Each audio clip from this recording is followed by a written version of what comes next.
Welcome to Manifested Publishers. Welcome learners, my name is Stephen Kariungi and we continue with our topic of discussion. And at this point we are going to discuss the second type of structure, and that is a giant atomic structure.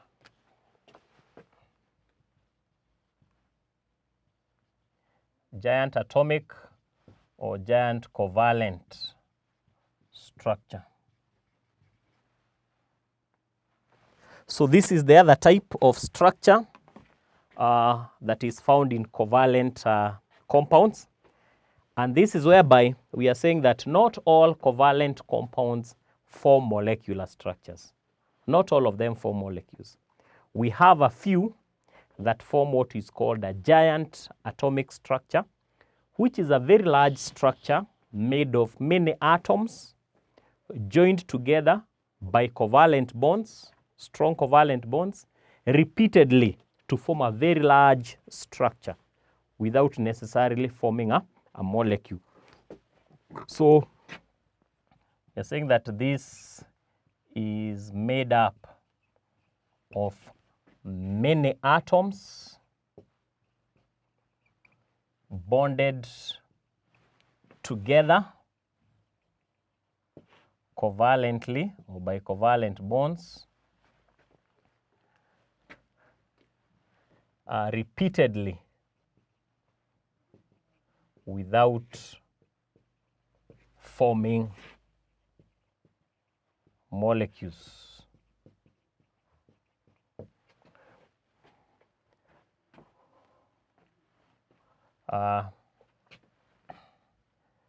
Examples include, we have diamond,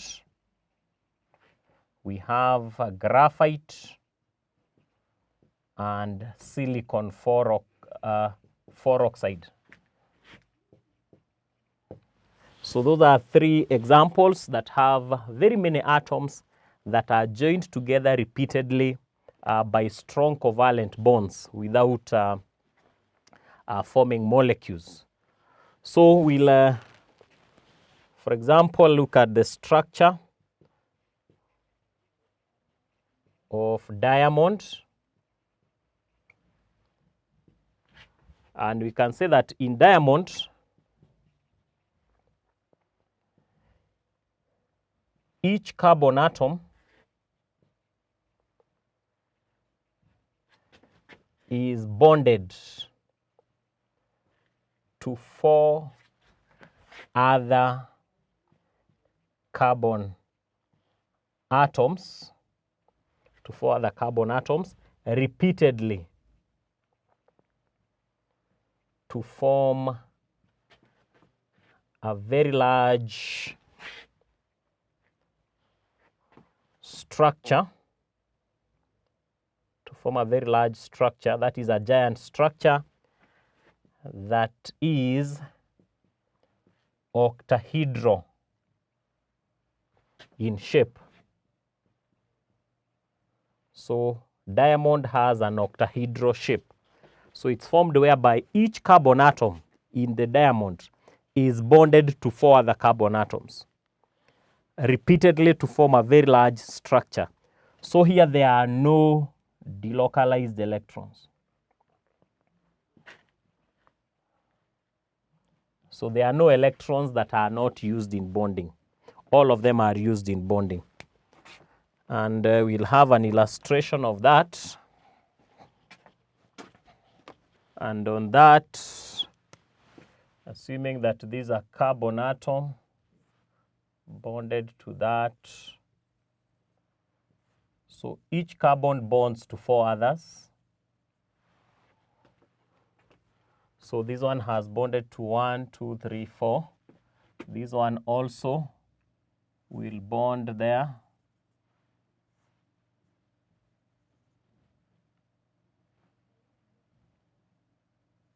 The bonds here,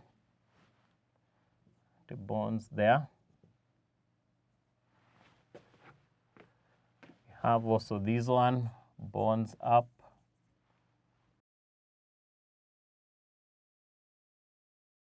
So this represents a carbon atom, and this is an octahedral structure of diamond. So that's how the structure of diamond looks like. Each carbon bonding to 4 others, and these ones are covalent bonds. So with very many covalent bonds.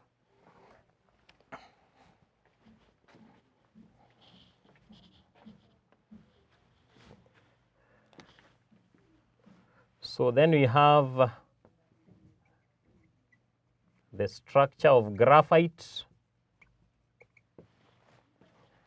and here we can say that each carbon bonds to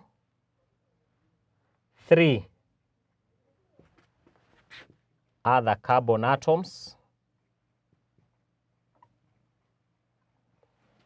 Each carbon bonds to 3 other carbon atoms, leaving a delocalized electrons, or creating, let's say creating a delocalized electron.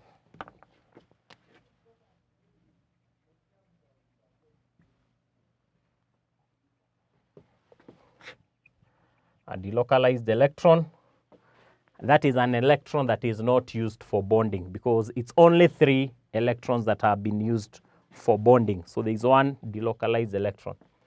So graphite forms a hexagonal shape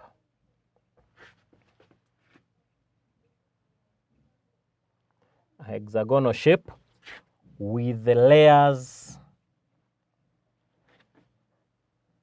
on top of each other,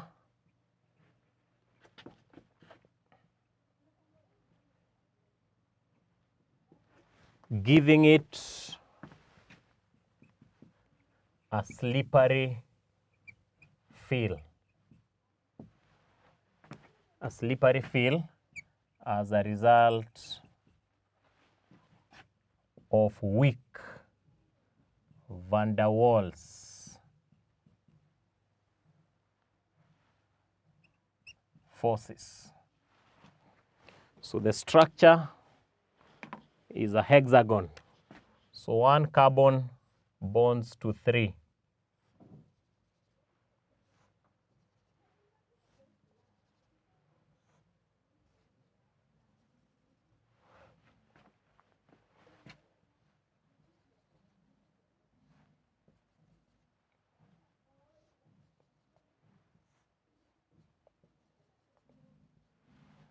So it forms hexagonal rings.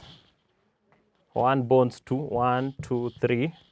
This one will also bond the same. The structure continues.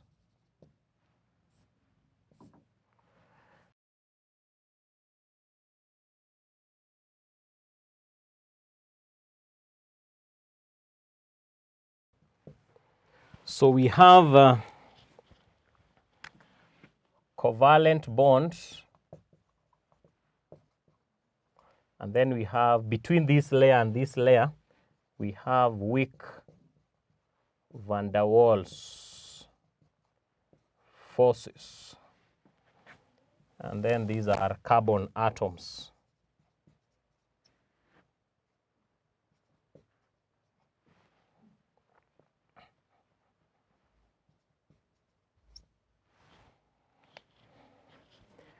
So we have that, and this is graphite forming a hexagonal shape.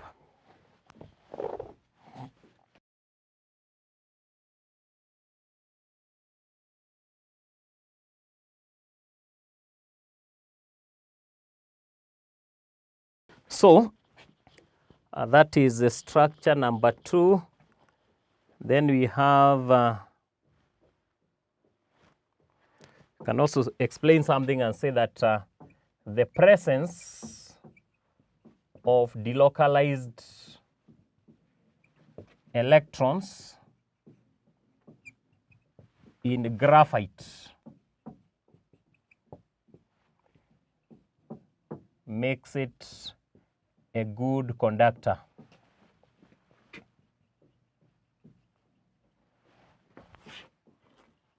of heat and electricity, as opposed to diamond that doesn't have delocalized electrons. So the third structure is silicon 4 oxide, and this one is where each silicon atom is bonded to 4 oxygen atoms. So here we have silicon bonded to oxygen 4 times, and then that oxygen is bonded to another silicon. So each silicon is bonded to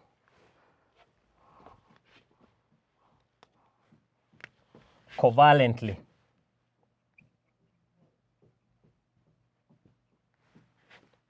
to 4 oxygen atoms. So these are covalent bonds. So at that point, we'll have an assignment, having seen the 3 examples of giant atomic structure.